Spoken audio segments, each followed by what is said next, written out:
I'm Madison, 30 years old, and I've been married to Thomas for 5 years now. He proposed to me after we had been dating for a while.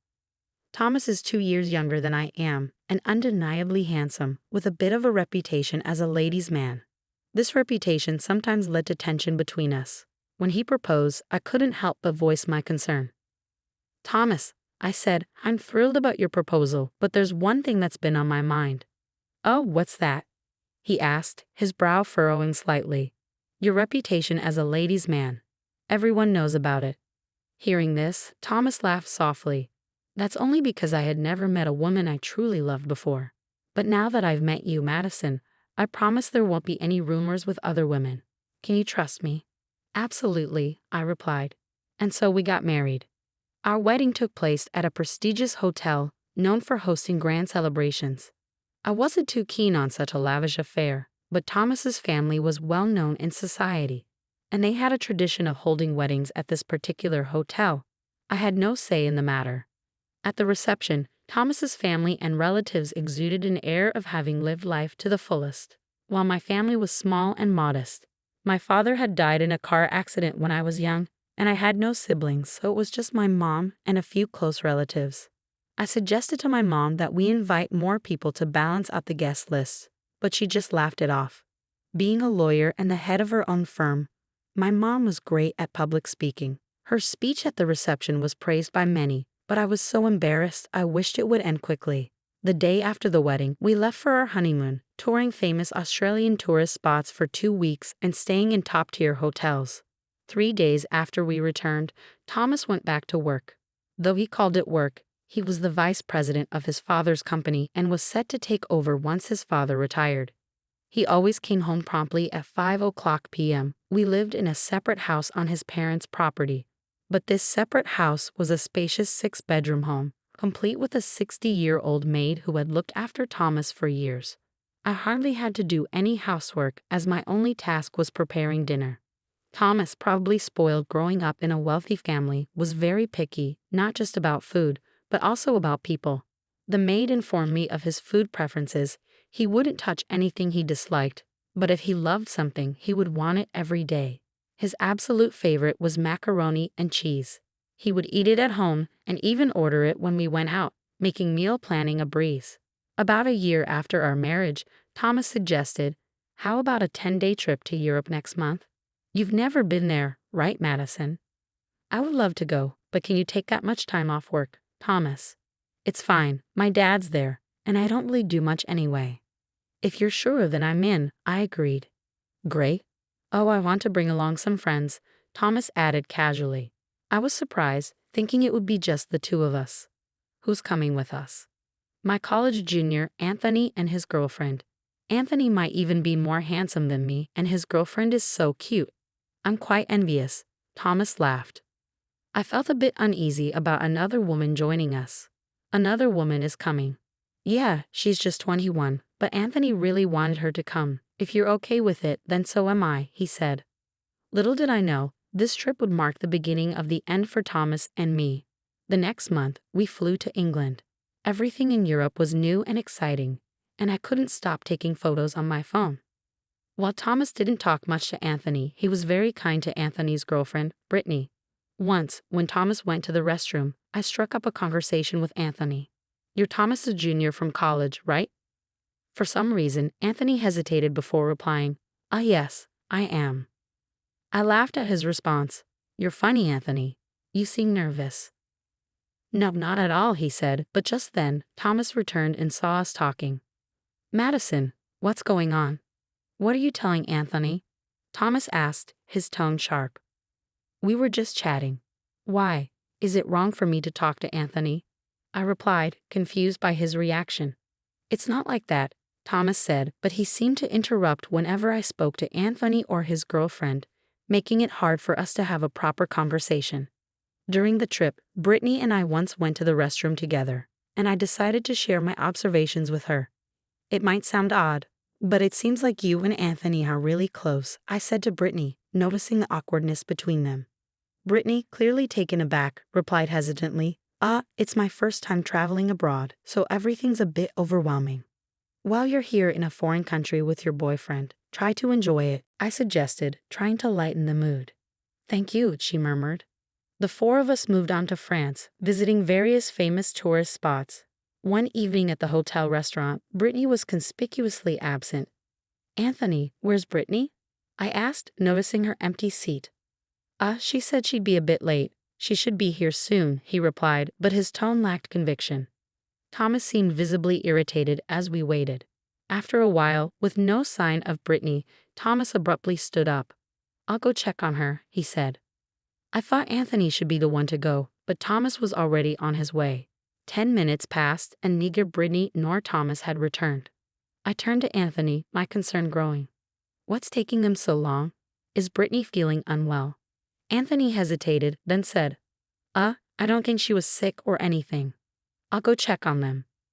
When I opened the door to Brittany and Anthony's room, they both seemed to adjust their seating abruptly, which only made me more suspicious. But I remained calm and asked, What are you two doing here? Thomas said he was coming to check on Brittany, but you're both just sitting on the sofa. Nothing's wrong, Brittany said quickly. I just felt a bit off, so Thomas was checking on me. Oh, okay. I'll bring Anthony over, I said, trying to hide my growing unease. Sounds good, Thomas replied, but Brittany remained silent, looking down at the floor. When I brought Anthony back to the room, Brittany stood up, ready to leave. Oh, are you feeling better now? I asked her. I'm fine, she muttered, while Anthony just watched her without saying a word. Our dinner that night was a quiet one, with none of us speaking much. After dinner, we all returned to our rooms. I couldn't hold it in any longer. Thomas, can I ask you something? I began, noticing how tense he suddenly became. What is it? He asked, his voice guarded. What's the deal between you and Brittany? Oh, what do you mean? She's just Anthony's girlfriend, he replied, trying to sound casual. It doesn't seem like they're close at all, I pointed out. They're both just quiet people, he said dismissively. It doesn't seem like they're just quiet. It's like they're not talking at all. You're overthinking things, Madison. Am I? When you were in Brittany's room earlier, and I opened the door, you both seemed startled and adjusted your seating. Enough. If you keep this up, you'll ruin our trip, Thomas snapped, cutting me off. After that, I didn't press the issue further, but my suspicions only grew. The next day, while we were touring, Thomas and Brittany suddenly disappeared. I searched frantically, but I couldn't find them anywhere. Anthony seemed to be looking too, but he didn't appear genuinely concerned. After about 2 hours, Thomas and Brittany reappeared. Thomas, where were you? Where were you, Madison? Brittany and I were looking for you. I was searching everywhere. Anthony didn't seem too worried, though. Well, what can I say? Thomas replied evasively. Brittany, where were you? I asked, hoping for a straight answer. Brittany just slipped down and didn't respond. Brittany was with me, looking for you and Anthony, Thomas said. Is that true, Brittany? I asked, turning to her. She gave a slight nod, but I wasn't convinced. Still, I didn't push further. From then on, Thomas stayed close. But he barely spoke to me for the rest of our European trip. Even when I tried to initiate a conversation, his responses were dismissive. The day after we returned, Thomas took a day off from work, claiming he was tired. You've had a long vacation. Shouldn't you go to work? I asked. He replied with a sleepy face, Oh, I'm good. That moment made me realize how irresponsible he was about his job. The following Friday, just after 5:00 p.m., Thomas called me. I won't be coming home tonight, he said bluntly. Hold on, why? I asked, alarmed. You don't need to know every detail, he replied coldly. You're my husband, Thomas. Of course I have the right to know, I insisted. But he hung up without another word. I was sure it had something to do with another woman, probably Brittany. The next day, Saturday afternoon, Thomas returned home with a lawyer. Without any preamble, the lawyer said, You owe $50,000 in compensation for adultery. Thomas smirked and added, Just pay up. I was dumbfounded. Why was this lawyer making such a claim? As I stood there in shock, the lawyer handed me his business card and left with Thomas. Thomas, if you're leaving, at least explain. I called after him, but he left without a word.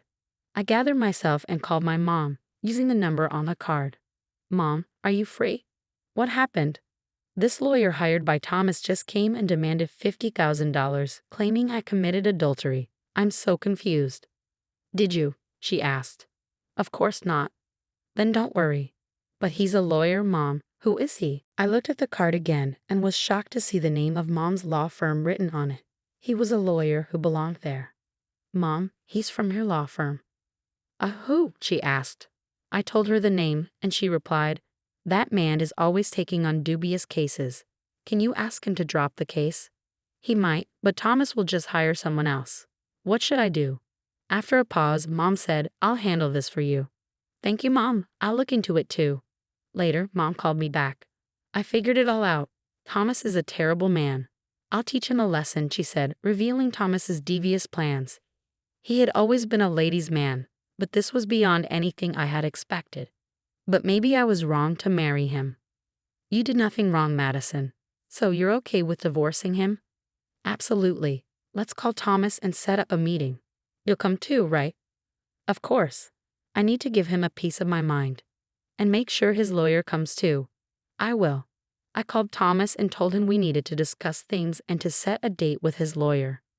Misunderstanding my intent, he said, Oh, finally ready to pay the settlement? I'm all for that discussion. I'll check with my lawyer and call you back. Even though Thomas wasn't short of money, he seemed eager to get the divorce settlement over with. The next day, Thomas called, and we agreed to meet the following Saturday at 2 p.m. Come Saturday, my mom and I went to Thomas's house, where he and his lawyer awaited us. His lawyer arrived a bit late and seemed taken aback upon seeing my mom. Mom addressed the lawyer. Good to see you're still taking on cases without proper research. No, not at all. I always do thorough research before accepting a case. Really? Then can you provide evidence of Madison's alleged affair? The lawyer, realizing he was cornered, remained silent. Thomas, frustrated, said, Come on, lawyer, I'm paying you a premium for this. I wasn't informed that the opposing party would be represented by the head of my firm. The lawyer mumbled, clearly rattled. To our surprise, the lawyer quickly excused himself and left. Watching him go, Mom sighed. He's always been like that. I'll have to let him go. Thomas looked defeated. Confronted by Mom for evidence of my supposed affair, he went pale and confessed. I'm sorry. I made up the story about Madison's affair. I wanted to be with Brittany and lied impulsively. So Brittany was your affair? I asked, feeling the sting of betrayal. Yes, but I found out something about her, Thomas admitted, his voice trembling. She's living with a boyfriend. They're not married, but he doesn't work and gambles all day. Really? I replied, stunned. Yes, and I suspect they might be after your money, he added, looking devastated. Hearing this, Thomas broke down. Seeing him cry, I felt a pang of sorrow but held back my tears. Through his sobs, Thomas looked up at me. Madison, I'm truly sorry. I wish we could start over. I was furious. How dare you? After having an affair, you want to get back with me? Thomas, you have no choice but to divorce me. Thomas, overwhelmed, sobbed uncontrollably. Why did you bring Brittany on our European trip? It's unthinkable to bring an affair on a trip with your wife. I didn't want to, but Brittany insisted. She had never been to Europe, and I gave in. So you both were making fun of me. I never intended to mock you, but I understand why you would feel that way. Was Anthony Brittany's fake boyfriend? Yes, he's an employee at my company. He was thrilled to go to Europe on a work trip and share a room with a young woman. Your company will surely go bankrupt with you as CEO, I remarked coldly. Thomas had no reply. Thomas will proceed with the divorce, I said firmly. He remained silent, face down. Last time you demanded $50,000 from me. Now I'm asking for $500,000. You can afford it, right? Thank you for your time. We'll be in touch. Mom and I left Thomas's house and returned home. I turned to her. Thanks for everything, Mom. It's my job, she said with a smile. I'll send you the bill. Mom laughed. 3 months later, I officially divorced Thomas, who promptly paid the settlement I demanded. Later, I heard that Thomas, still infatuated with Brittany, went to her house. Her boyfriend was home, and after a chase, caught Thomas outside a nearby store and beat him up, landing Thomas in a hospital for 2 months. Brittany reportedly watched and laughed. Now, I'm in a new relationship and being cautious to avoid past mistakes. My new boyfriend is a kind lawyer from my mom's firm.